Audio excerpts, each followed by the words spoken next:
wahrhaftige Weltanschauungspartei sein. Und zweitens, Sie wollten, Herr, jeder soll helfen.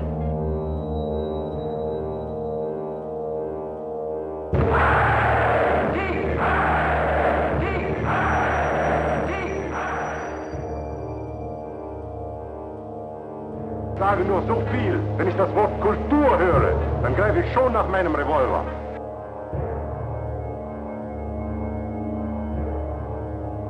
Adolf Hitler ist unser Retter, unser Held, der edelste Führer auf der ganzen Welt.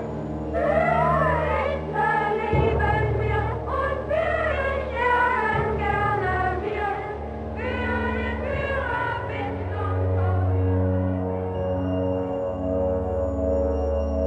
Tod.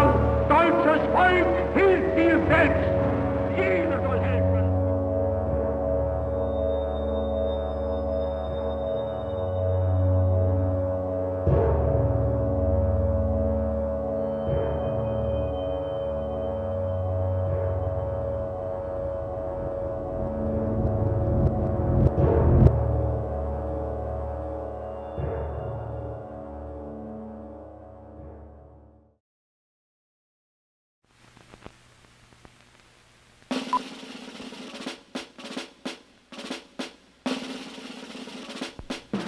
(1938), March the 12th, Hitler annexes Austria and makes it a part of Nazi Germany.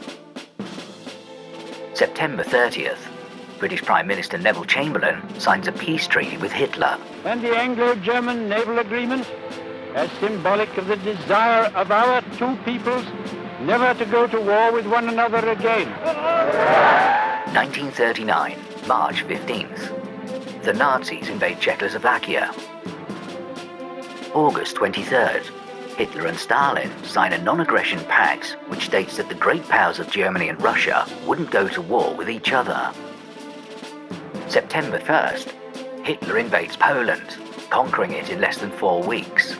By September 10th, France, Britain and its Commonwealth all declare war on Germany. America remains neutral. 1940, April the 9th, the Nazis invade Denmark and Norway. Denmark would fall within 6 hours. Norway bravely fights back, but ultimately surrenders on June the 10th, 1940. May 10th, Hitler invades France, Belgium, Luxembourg and the Netherlands. Within a month, all would surrender to Germany, except France. Also on this day, Winston Churchill becomes Prime Minister of the UK. June the 14th, the Nazis march into Paris. Although he wanted to keep fighting, French Prime Minister Renault is outnumbered by those who want to make a deal with Hitler and is forced to resign. In his place, the 84-year-old Marshal Pétain is appointed the new Prime Minister of France. June 22nd, Germany and France sign an armistice deal. In a supreme act of revenge, Hitler chooses the same location and rail carriage where the Germans signed the treaty ending World War I. Under the terms of the deal, Germany now occupies northern and western France. 2 million French soldiers are taken as prisoners of war and put into work camps. France also agrees to pay 400 million francs per day to fund the German occupation. With the Nazis occupying Paris, the French government moved to the city of Vichy in central France. The new French state would thus come to be known simply as Vichy. Vichy, which is allied to the Nazis, controls non-occupied France and French North Africa.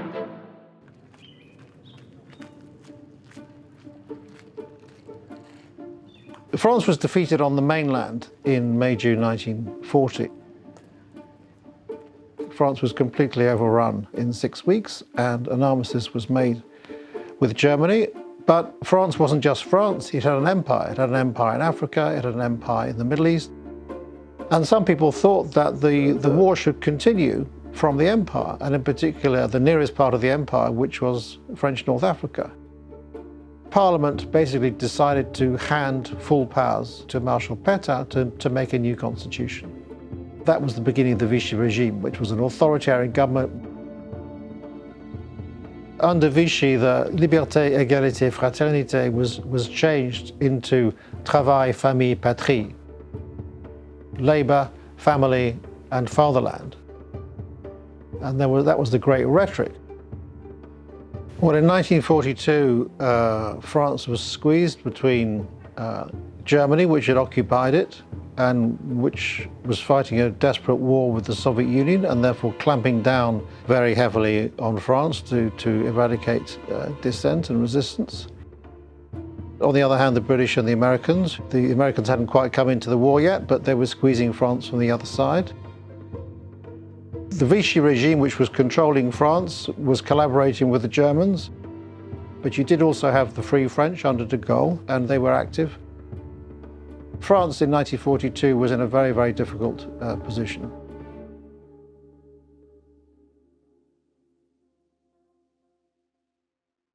My first experience with the Algerian Jewish resistance was through this book that was written by an Israeli woman. I came across this remarkable story of what happened in Algiers.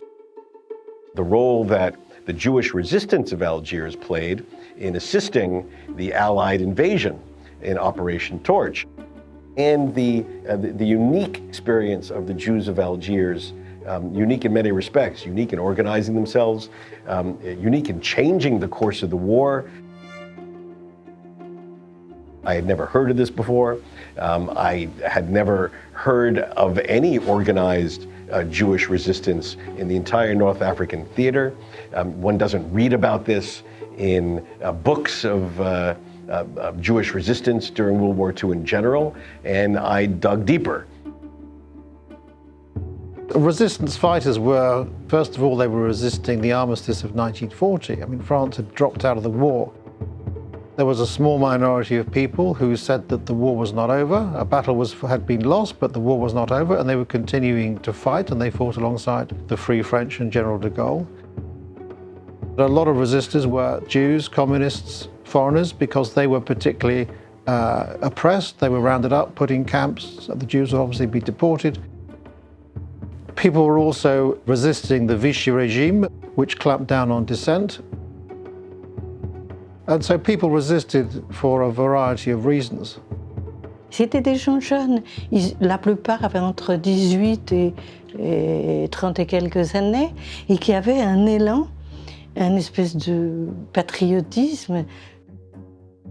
By and large, these were young Jewish Frenchmen who were motivated to act because of the unique persecution that they suffered as Jews. Denied school, denied jobs, denied where they could live, denied citizenship because they were Jews. The Jewish community in Algeria had become citizens in 1870. The Muslims were rarely French citizens, but the Jewish community en bloc was made citizens. Vichy passed a decree which deprived them of citizenship. So they're a pariah group. They're not only a pariah group, a persecuted group, but their future had disappeared. Looking through the lens of today, one doesn't appreciate the extent to which Algerian Muslim authorities, religious authorities, worked side by side with the Jewish community in Algiers, protesting the imposition of Vichy laws. They were opposed to what Vichy was doing to persecute the local Jews. Leaders of the Muslim community, leaders of the Algerian nationalist community publicly said, "We take no joy in seeing what is happening to the Jews. What's happening to the Jews is what's happening today. First it'll be the Jews, tomorrow it will be us." The Jewish community in Algiers also knew the bigger, darker story about what was going on in Europe. Look, for example, at the Wannsee document, the conference held by the Nazi High Command to determine the details of the final solution. Look at the list of all the Jewish populations that were to be exterminated by the Nazis. Look at the number ascribed for the number of French Jews. What is the number given? The number is 700,000. How many Jews lived in France at the time? Perhaps 200,000. That 700,000 number only makes sense if you include the Moroccan Jews, the Algerian Jews, and the Tunisian Jews. These Jewish communities were viewed as targets by the Nazis. Everyone knew about the terrible persecution of Jews in Nazi and Vichy-controlled Europe. They knew it was coming to them. They could see it, they could feel it. They knew this was their future.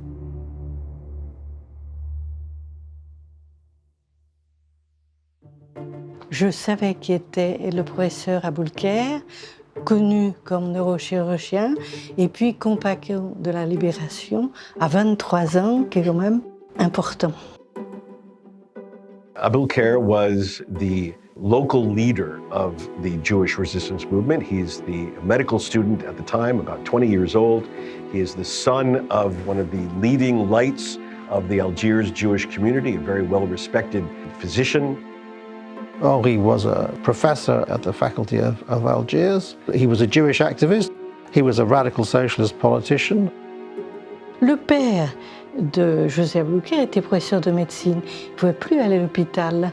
Eh bien, il recevait chez lui à domicile, rue Michelet, tous les gens qui avaient besoin de le voir. José was a highly intelligent young man. He was well connected. He was a great networker. He was very politically astute. Hitler n'en parle pas. Lui avait lu en Algérie, il avait vu ce texte traduit et ça avait mis en rage. He himself is an organizer. He himself is the link between the Jewish resistance movement and sort of the higher ranks of the overall Algerian resistance. And in the long frame of history, I mean, he was the leader of this insurrection of the 8th of November 1942, which coincided with the Torch Landing. Vous avez pu trouver des hommes pour monter ces mouvements de résistance? Eh bien, nous les avons trouvés dans leur majorité parmi les Juifs algériens. Pour des raisons évidentes, pour eux, la lutte contre Hitler était une lutte pour la vie.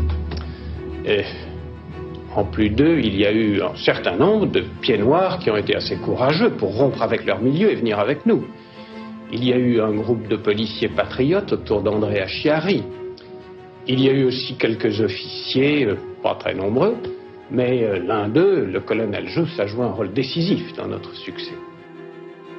Et enfin, il y a eu tout un groupe de métropolitains qui étaient venus de France en Algérie après la défaite pour continuer la lutte.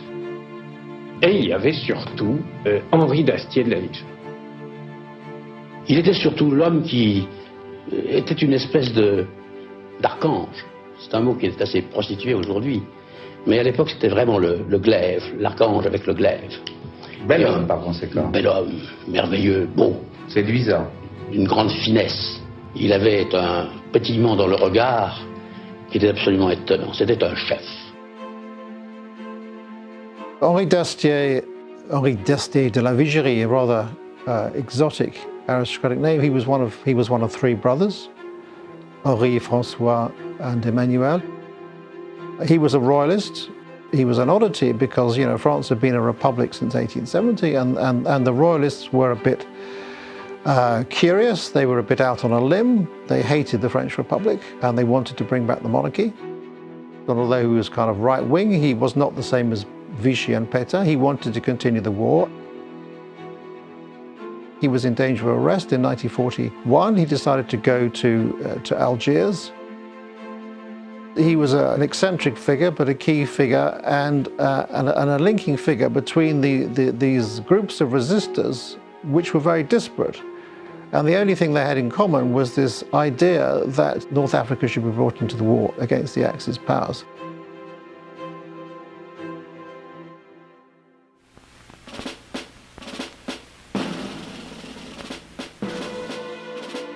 (1941) June 22nd. Germany attacks the Soviet Union. The world is shocked since Hitler and Stalin, just 2 years prior, had formed an alliance.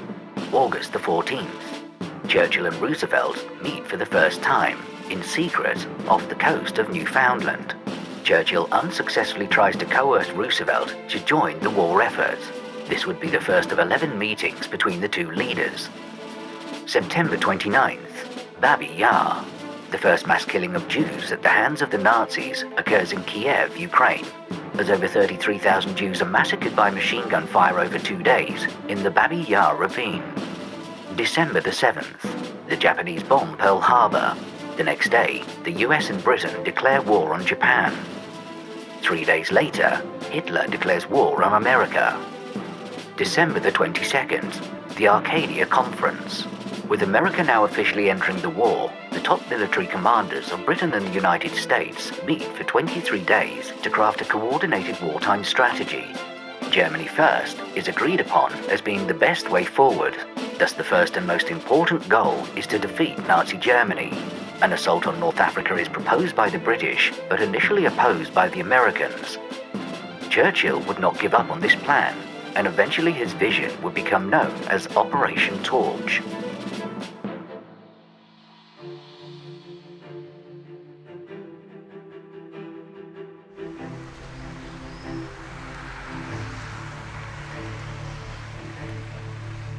Operation Torch is essential to the war in Europe and the Mediterranean.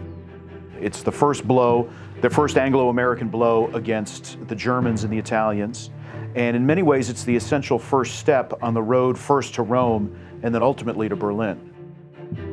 From Torch follows the invasion of Sicily, then the invasion of Italy at Salerno, Anzio, southern France, and Normandy. And the techniques initially pioneered in Torch will play a very important role in those invasions and making those invasions, further invasions, successful. The Americans wanted to invade France in 1943, and they would have been doing it with an army that was completely inexperienced. The British managed almost to cajole the Americans into going to French North Africa instead, while the American High Command tended to think that it was almost a waste. They thought it pushed back the defeat of Germany almost a whole year. It did allow the American Army to get badly needed combat experience and operational experience. Operation Torch is very significant in world history because it's the longest invasion ever mounted in the history of the world. The 3 invasion convoys, 2 from the United Kingdom and 1 directly here from Norfolk and Hampton Roads in Virginia, each traveled about 2,800 miles to get to their beaches in Oran and Algiers.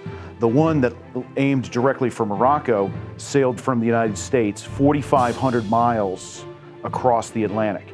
There was never anything that had ever been attempted like that before in modern military history. There was never anything like it afterwards. In terms of the ability of the Allies to be able to move that many troops to the right place at the right time over that distance speaks volumes about what the potential was and what the power they were able to bring to bear to start defeating Germany and Italy. Torch was kind of an accident. The Americans thought it was completely the wrong thing to do, and they never really got over it.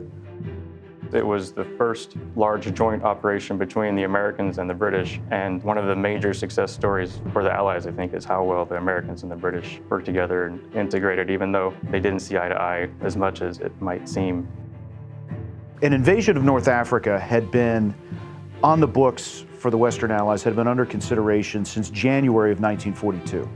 The Americans and the British get together and start figuring out how are we going to fight Germany, because Germany first is the essential Allied strategy. We're going to beat the Germans, they're the priority first. The Americans believed the best way to do that is to go for the jugular, go across the Channel into France in 1942 and begin to fight the German army however long and however bloody it takes.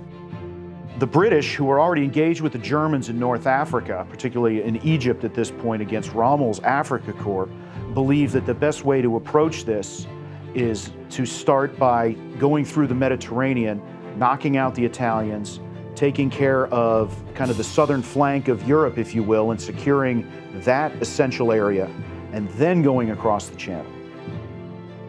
What ensues over the spring and summer of 1942 is what's been termed the transatlantic essay contest, as they go back and forth.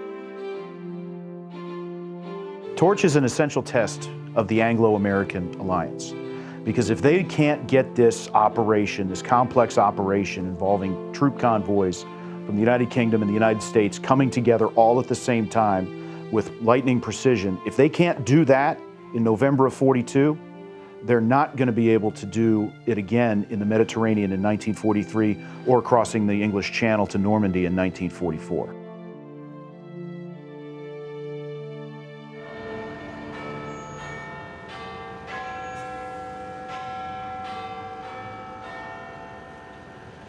Churchill was really the perfect wartime leader. He was quite bullish. He had a strong sense of where the nation needed to be at critical moments throughout the Second World War.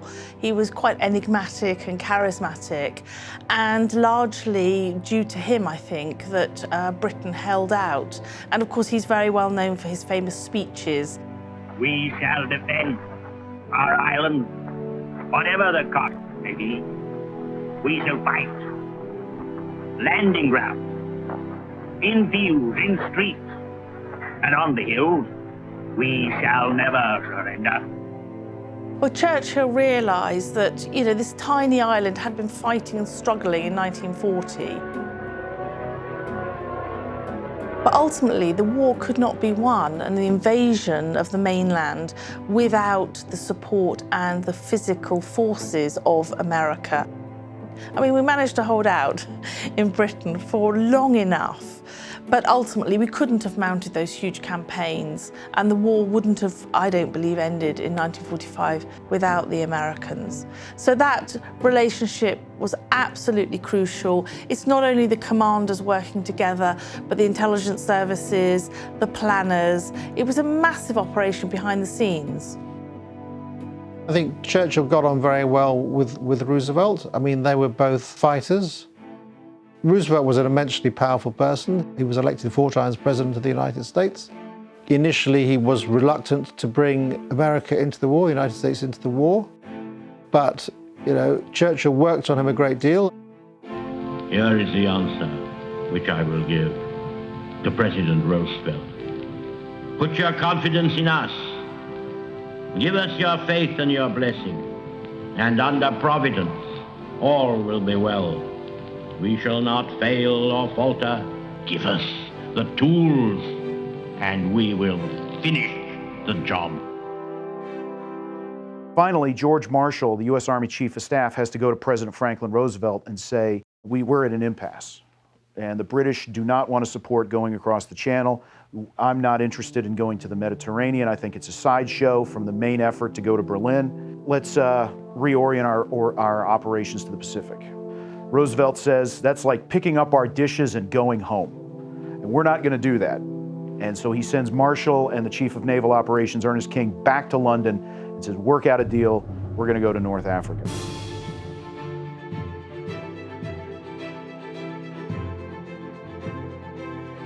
Roosevelt knows we have to fight the Germans and the Italians somewhere in 1942. We have to get the army engaged, particularly with visions of Dunkirk, which is only 2 years in the past, with visions of World War I. It could very easily bog down into a stalemate. We have to have a success when we go after them. North Africa is the place to do it. Eisenhower was fairly junior. He wasn't a very popular choice, but he had the advantage that George Marshall, the Army Chief of Staff, liked him, and so Marshall put Eisenhower in charge. Eisenhower was commander of Torch, and he eventually would command almost every major operation after that, including Normandy and the Supreme Allied Commander in Europe.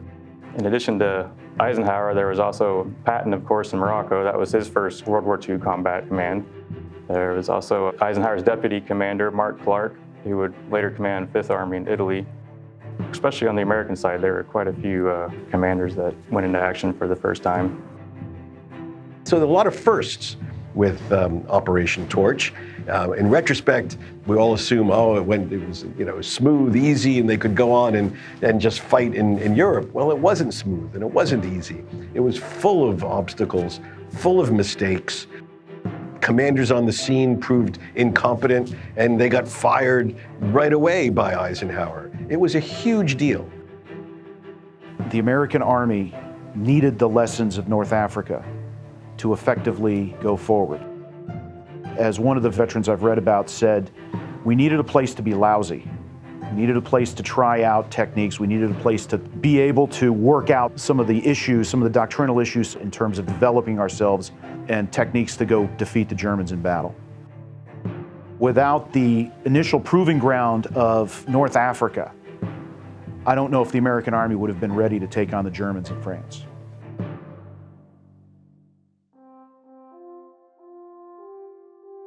Nous espérons qu'un jour, une force mécanique supérieure. De Gaulle's broadcast in 1940 was absolutely pivotal in motivating, in giving permission, if you like, for the French to rise up. D'avoir la victoire et de délivrer la patrie. Pétain secured a majority for bidding for an armistice, at which point de Gaulle decided to leave the country. He decided to go to London to continue the struggle, and he made his famous broadcast of the 18th of June 1940 saying that the struggle must continue.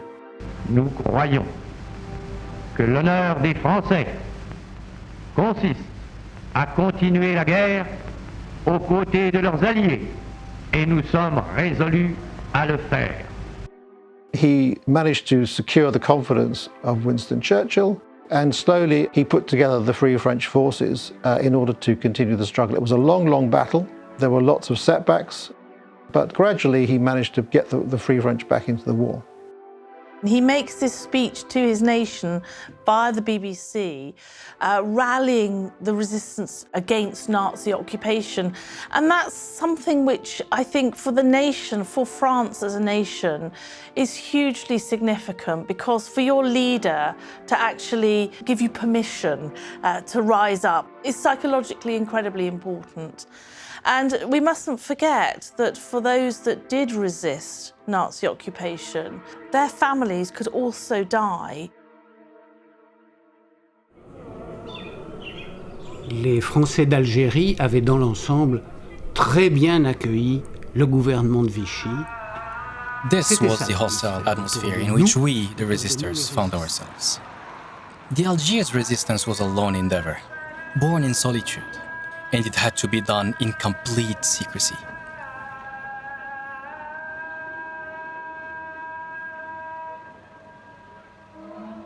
How did they organize? How did they meet each other? How did they prepare? How did they train? How did they arm? All of these were huge obstacles. So groups of them met in health clubs, gyms, for fear that Vichy and their local intelligence would find them out. And one of the things they did, I mean, having been thrown out of universities, they turned up at this gym and they did a lot of, bodybuilding and working out. In Algiers, the use of the Géogras gym by a group of friends, Émile Atlan, André Termime, and Charles Boucharat, was destined to lead to the creation of a Jewish self-defense group. They recruited other members under the guise of a fitness club, while the owner of the gym, Géogras, would teach boxing. They hid weapons in various locations in the gym, right under the nose of Géogras, who pretended to ignore his students' activities.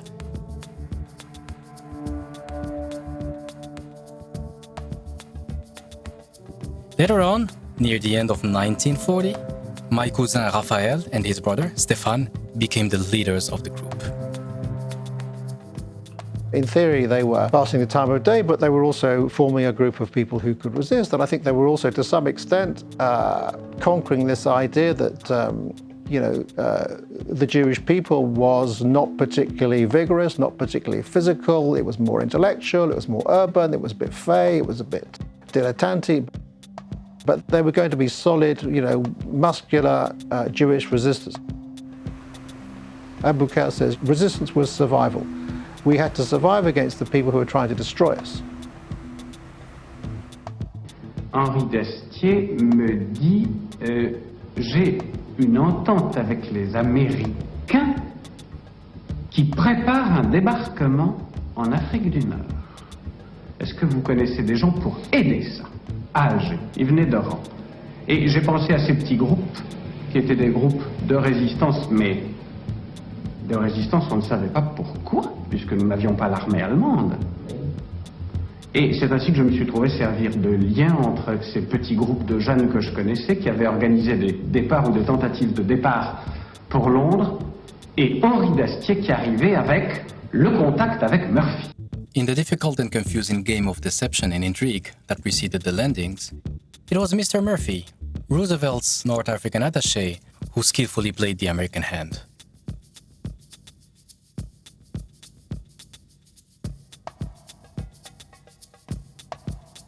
On the 18th of October 42, Dacier and Jus arrived at my house. It was unusual. Their motive, even more so. They told us the US command was sending a delegation to secretly meet the leaders of our resistance. I was told that it was best if I don't attend this meeting, since if it turned out badly, I was the only one to know of our plans against the Vichy army and the men ready to lead it. My Parisian cousin, Bernard Carcenti, who was living with us, would go instead to assist with the military discussions. The meeting would take place at a seaside villa near Cherchel, west of Algiers.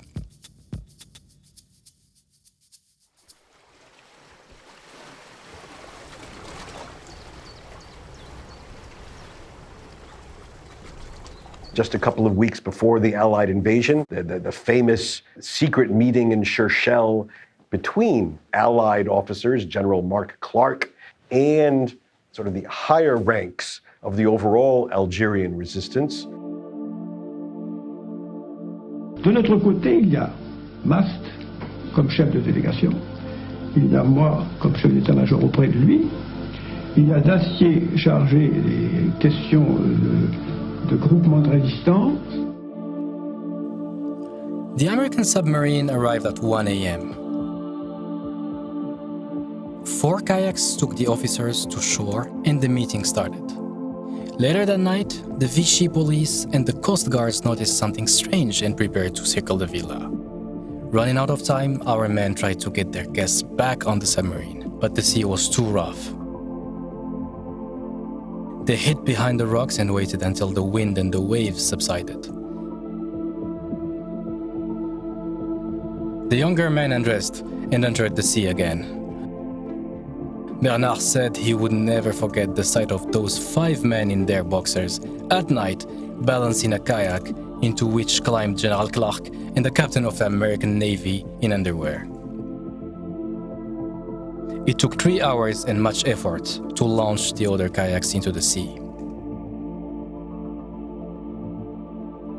Et ce que nous demandions avant tout, c'est que les Américains ne fassent pas un débarquement militaire orthodoxe, mais un débarquement qui correspondit aux possibilités qu'on leur apportait, c'est-à-dire débarquer là où on pouvait leur assurer, n'est-ce pas, l'accueil. At Cherchel, Colonel Jus came up with the protection plan, giving the resistors a reason to disguise themselves as soldiers. We began to put his plan in action.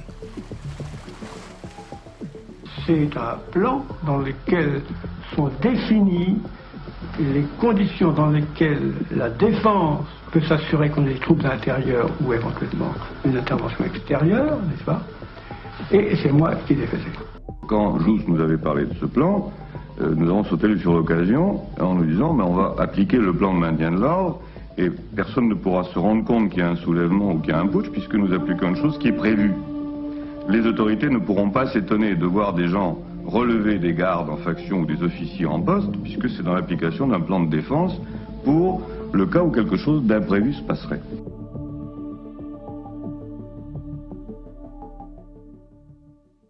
The Americans at one point promised them thousands of up-to-date rifles and handguns and grenades, had no intention of delivering and never did deliver. A few days before, Murphy told me that the invasion would be on the 7th or 8th of November.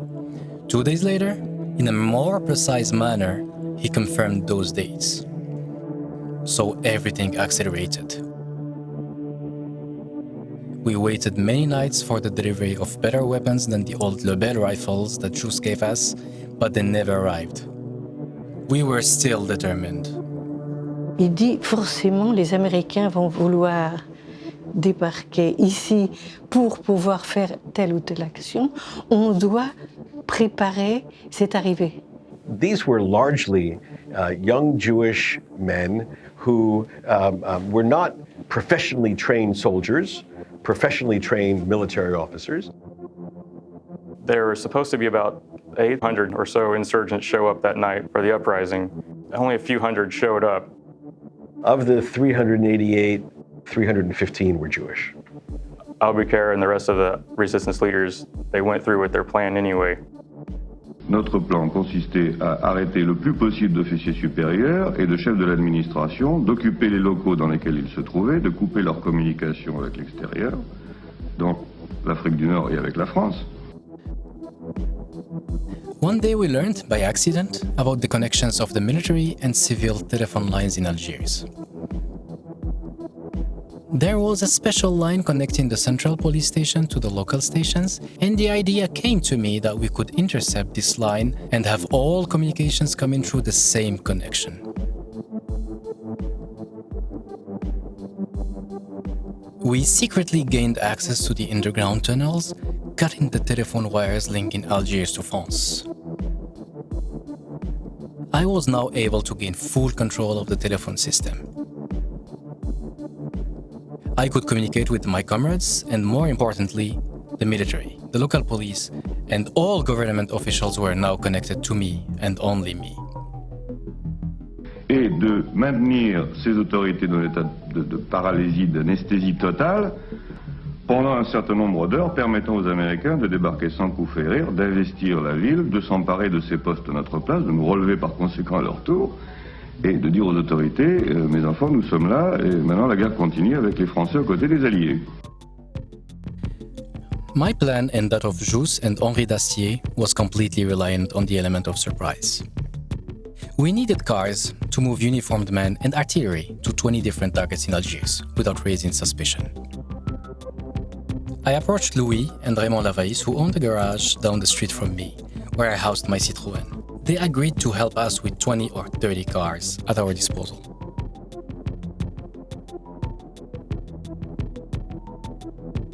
On November 7, at about 10:30 p.m., the resistance leaders go, one after the other, to the Lavaïs garage, say the password whiskey soda, and are let in.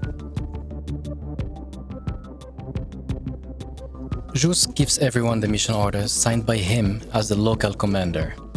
The order states that all the major guard posts are to be replaced.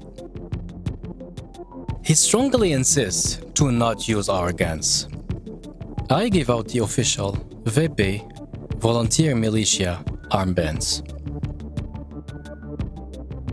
With the mission orders gathered during the day from our headquarters at 26 Michelet Street, with the Lebel rifles that were in the cars, and with the armbands, the resistance leaders take their men and each group goes off to their designated target.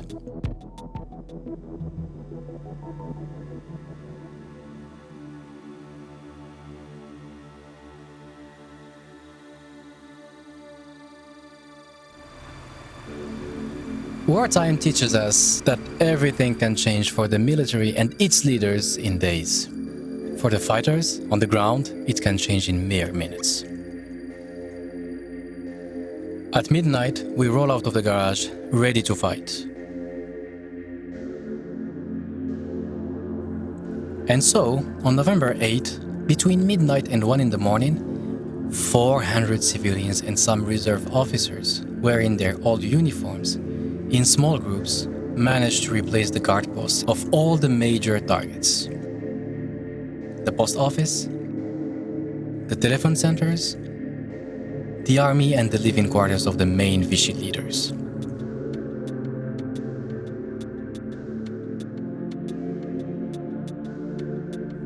Shortly after midnight, I leave our headquarters with about 20 men and 2 senior policemen. We address those in charge of the central police station and show them the mission orders.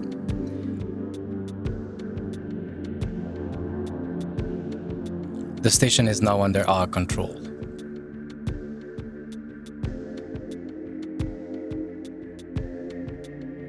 I take my place, not at the main desk, but at the central telephone booth. For the next hour, I receive a number of calls, and then I know at 1 in the morning, through various short conversations, that everything had gone exactly as planned.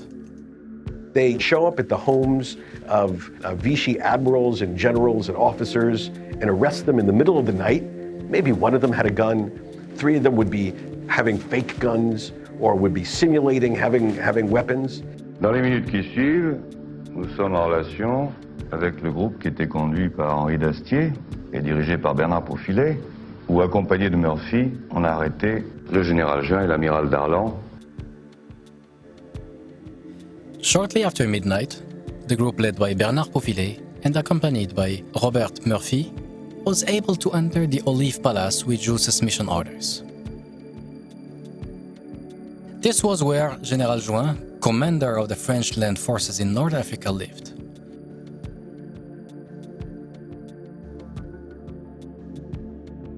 Juin was promptly arrested. To everyone's surprise, Admiral François Darlan, the commander-in-chief of all the French forces, happened to be in the residence as well. He was also arrested. Soon after, Murphy started to negotiate a treaty with Darlan and Juin. En fait, à 3 heures du matin, nous savons au commissariat central que la totalité du plan prévu par le colonel Jousse a été appliquée et partout sans la moindre difficulté et sans qu'un coup de feu ait eu à être tiré. La ville nous appartient.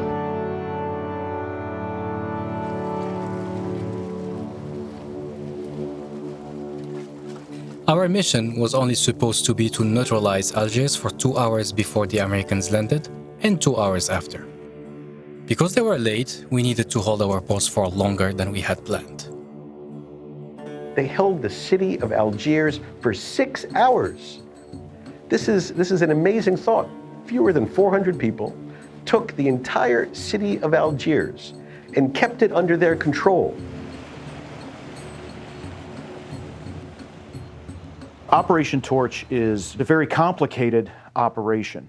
Just the technical aspects of getting those convoys from the United Kingdom and from the United States to get there.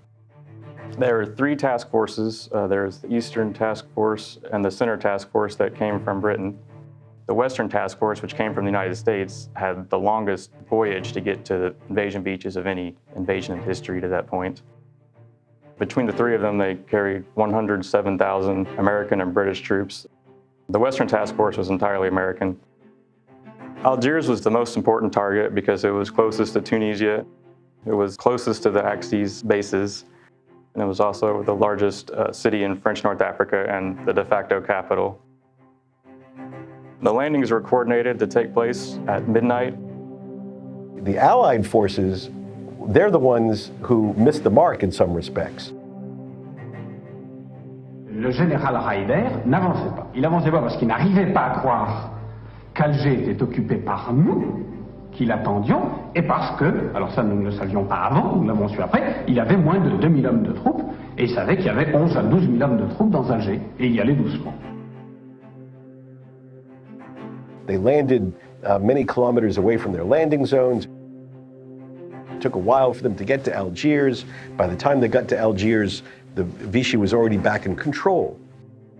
La reprise d'Alger se fait par l'armée, sous la direction du commandant d'Orange, essentiellement par la garde mobile et ensuite par d'autres troupes qui s'y associent et qui reprennent d'abord la poste centrale en tuant l'un des nôtres, le lieutenant Dreyfus qui commandait la poste, et ensuite petit à petit tous les autres postes. Et à ce moment-là, ça a été très difficile.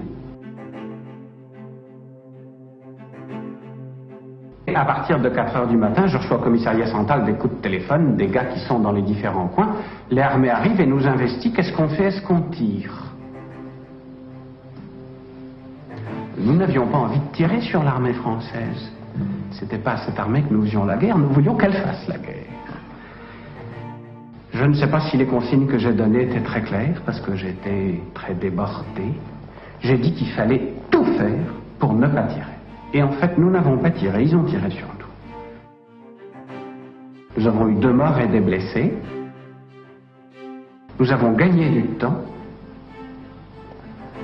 L'avant-dernier poste repris a été la préfecture, à laquelle j'ai été dans le courant de la matinée, et qui a été reprise à 11 h du matin, que la garde mobile a reprise après une longue discussion et négociation avec moi, où j'ai obtenu assez bizarrement les honneurs de la guerre, c'est-à-dire que nous sortions avec les armes.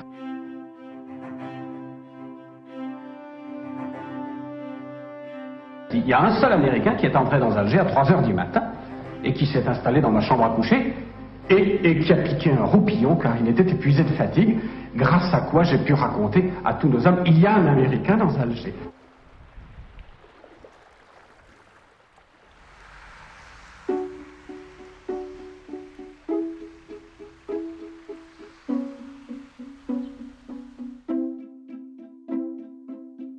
I heard that an American soldier, a young bright-eyed farm boy from the Midwest, had arrived at my house, and so I made my way there.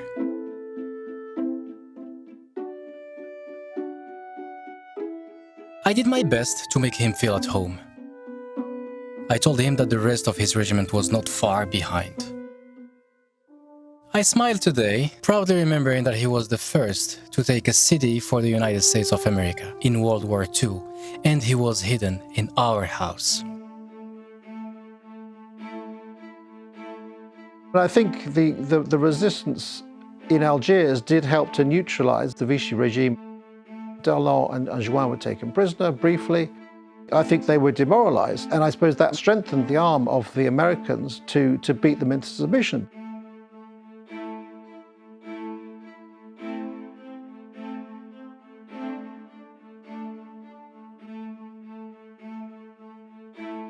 I think you see that with Algiers, it was the most successful of the 3 major landings. It had the fewest Allied casualties. Algiers was taken the quickest of the 3 major cities. I think the main thing that made the Algiers resistance successful is they were decisive. It still worked even with just a fraction of the fighters showing up that they expected. It's also true to say that the ceasefire in Algiers happened a lot sooner than the ceasefire for the whole of North Africa. So in that sense, I think the movement in Algiers was very significant. That 6 hours that they controlled the city was absolutely essential to distracting Vichy and providing the Allies entry into the most important piece of territory in the European theater of war at that moment. I have never promised anything but blood, tears, toil, and sweat. Now, however, we have a new experience. We have victory. This is not the end. It is not even the beginning of the end. But it is perhaps the end of the beginning.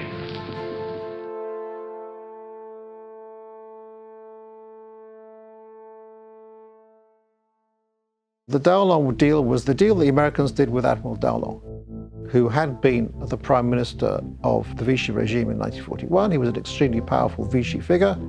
And that meant that the resistors were marginalized. They were cast to one side, and indeed some of them finished up in prison. Jean-Francois Darlan happened to be in Algiers by coincidence visiting his son, who was ill with polio. The Allies managed to work out a deal with Darlan, at least for a ceasefire. It took Darlan a few days to decide to go with the Americans. Initially, he ordered resistance against the Allied forces. The terms between the Allies and the French were pretty decent. The Allies didn't want to treat the French as an enemy or a conquered belligerent. So once that was done, the Americans had their man in place who could bring Vichy into the war. They were happy for Darlan to have military control of the government, control of the French Empire from Algiers. The poor little resistors were basically eliminated politically, and as I say, some of them finished up in prison. À 5 heures du soir, on est libéré, le cessez-le-feu a sonné et nous rentrons chez nous heureux d'avoir réussi ce mouvement. La déception, par contre, est vive le lendemain. On apprend que Darlan est au pouvoir avec Giraud et nous ne comprenons absolument pas. Nous avons l'impression d'avoir été floués, d'avoir été joués, qu'on nous a utilisés, car nous nous attendions à voir arriver De Gaulle. Nous étions membres de la France libre. There was a huge amount of opposition in Britain to the Darlan deal. This was a deal with rats, you know. Why are we making deal with rats? We're fighting for freedom, we're fighting for liberation, we're fighting for a better world. We're not supposed to be doing deals with horrible people like Darlan. Then on Christmas Eve 1942, Darlan was assassinated. Monsieur Jacquet, Henri d'Astier-la-Vigerie a-t-il été mêlé, comme certains le prétendent, à cette affaire? Je ne peux pas vous répondre là-dessus. J'ai été moi-même, comme chacun sait, assez mêlé à cette affaire. C'est une affaire compliquée. Tous les résistants du 8 novembre 1942 portent une responsabilité dans cette affaire. Je pense que pour Henri d'Astier, comme pour moi-même, c'est une responsabilité surtout morale. After the Darlan deal, power passed to General Giraud. General Giraud was the man who the Americans were actually going to bring into North Africa. He was a general who had escaped from a German POW camp, and he was a very right-wing, almost pro-Vichy general. He saw no reason why he should not continue the repressive regime of Vichy in North Africa. He regarded the rebels, the resistors of the 8th of November as, you know, Jewish, communist, who should be chucked into prison. And it wasn't until the Americans got wind of this that they said, well, look, you know, these people are actually on our side. They may be Jewish, they may be communist, but actually they're on our side in the war against the Axis. And so pressure was put on Giraud to let them out of prison. After the success of the Allied invasion, Aboukir goes on to very high rank in the French resistance, serves as an important official for de Gaulle, eventually is recognized by the French government for his contribution to the French resistance. He went to London and he was recruited by SOE, the Special Operations Executive. This was an organization which basically trained agents, usually agents with very interesting hybrid backgrounds who could speak local languages and who would be parachuted into France or Yugoslavia or wherever it happened to be to work with the local resistance on the ground. Aboukir was parachuted into France on one of these missions.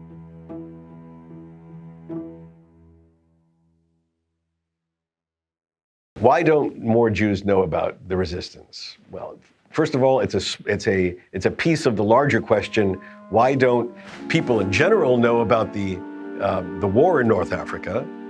Why don't people know about the persecution of Jews in North Africa? And why don't people know about the Jewish resistance to persecution and the Jewish contribution to the war effort against persecution, against Vichy, against the Nazis, against the fascists in North Africa? And thank you for joining us as we mark the 75th anniversary of Operation Torch. Operation Torch was a jointly planned U.S. and British amphibious operation in Algeria and Morocco, which marked the I feel the reason more people don't know about Operation Torch is because I don't think the Americans were terribly proud of it, since they were killing Frenchmen and Frenchmen were killing Americans. I believe it was embarrassing to be fighting the French instead of fighting the Nazis or the Japanese. I think it's lost for a couple of reasons. It's a very complicated operation. But then on top of it all, there's the political maneuvers in terms of the Free French, the Vichy French. And then the other big thing is, in Torch, we're not fighting the Germans. We're fighting the French. And I don't think it's something that the French necessarily want to remember. I don't think it's something a lot of people necessarily want to remember. And it's kind of skipped over because of that to focus on the Tunisia campaign, the Sicily campaign, and the other ones that follow after that. So it's a complicated fight. It's a complicated campaign.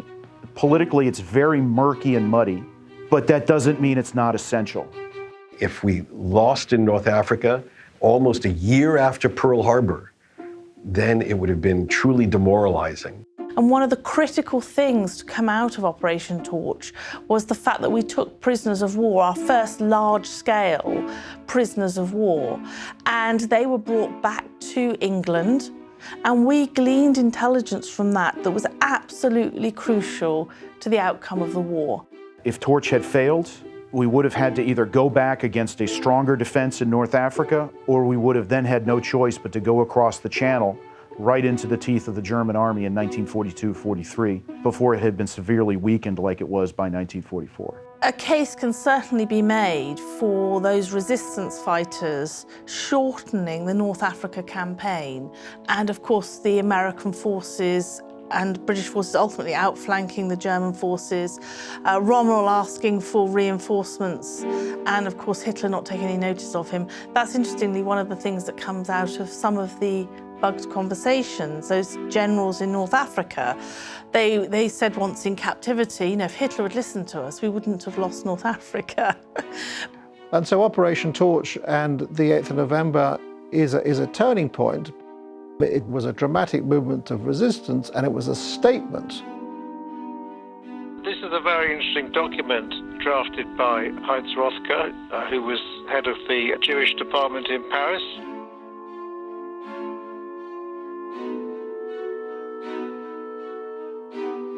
This is quite good evidence of how wary and indeed concerned the Nazis were about the magnitude and the importance of Jewish resistance in France and in North Africa.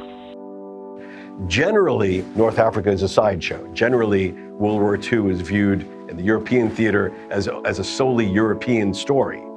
But one doesn't appreciate, one doesn't understand the European story without understanding what happened in North Africa. North Africa was integral to the war effort. Algiers actually had an impact on the war effort. Indeed, it's the only Jewish resistance movement that really had an impact on the war effort, and in the process saved American lives. That's a sort of a double impact that certainly no other Jewish resistance movement can claim.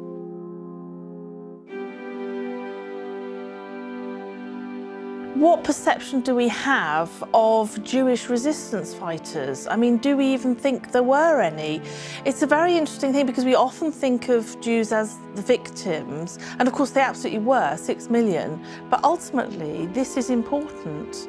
You know, there would have been more than 6 million Jews, for example, who would have been murdered had the resistance fighters not done their bit. Abu Khair, over time, he doesn't achieve the status of well-recognized hero among Jewish historians or people looking back on this episode. Il était compagnon, était reconnu, mais le 8 novembre 1942, c'est considéré comme secondaire, si vous voulez, et il n'a rien fait pour se mettre en avant. Chance put me in charge of 4 of the 5 major resistance groups. After the fact, I got called their leader. In fact, I wasn't the leader of anything. I was in the middle of a bunch of guys whom I helped and consulted with. Some said that I was a natural leader. I would disagree. My understanding is that over the years, Abu Khair took a different political path, which isolated him from the main thrust of the French Jewish community. And so lots of things came together to marginalize the contribution that he played in this very important moment in time. Quand De Gaulle a été enterré avec les compagnons, il y était et il dit qu'il a pleuré.